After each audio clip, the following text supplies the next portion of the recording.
When I was a child, my mother got me involved in an organization called Little People of America. That organization changed my life. I thought I was the only person like myself that was a little person in the entire world. And when I started to go to conferences and seeing other people, I saw what I could do, what my abilities were, what I was able to do, not what I could not do. And the sky's the limit.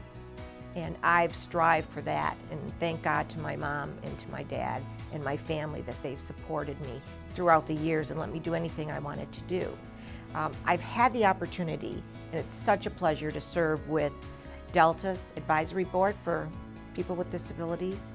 And it's so nice to have people with disabilities that are educated, qualified people, that we can go out and train other people, not only people at Delta like employees, but our own constituents. Because there's also, we have an obligation to let people know what our needs are and what we want, and to educate people, because people just don't know.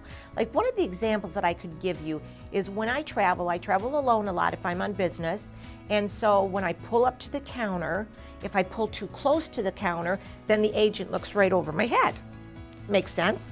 So if I back my scooter up, then they don't see me, then they see me, but everybody else cuts in front of me.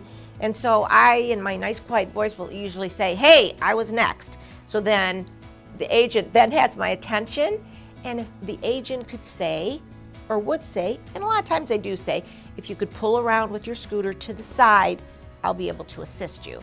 And that really, right there, takes a lot of the anxiety and everything out of someone that's traveling with a disability, because they know that that's what's going to work for them. This seems so easy because there's so many laws, but by just saying to somebody, "How can I assist you? How can I help you?"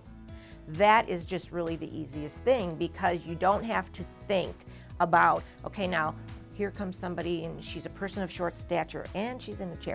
What should I say? How do I approach it? So just by looking, making eye contact and smiling and saying, "How may I assist you?"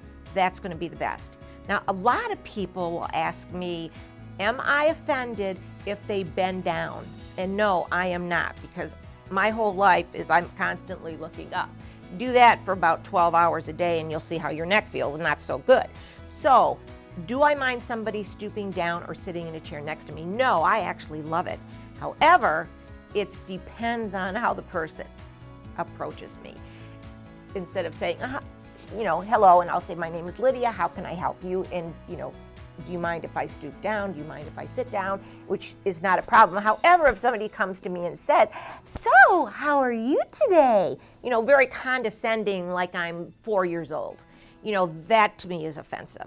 So by saying something wrong, by making a mistake, we all make mistakes. I mean, I've certainly made plenty, because I didn't know about all disabilities. So try to be comfortable, as comfortable as you can.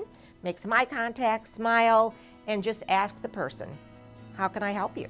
They're going to tell you. There's no guesswork, and that's going to make your job so much easier, and you're going to look like a star. You're going to look like you know everything, and that's really the main thing that we want to do. By getting familiar with people, the more you deal with people, the more familiar, and then it's not even going to be a big deal. It'll just be like second nature. So treat people the way you want to be treated. Give them dignity, courtesy, respect, and those are the main goals that I see, and that'll make your job a lot easier, and it'll make it easier for the passengers also that travel and make Delta #1, and that's what we want to do.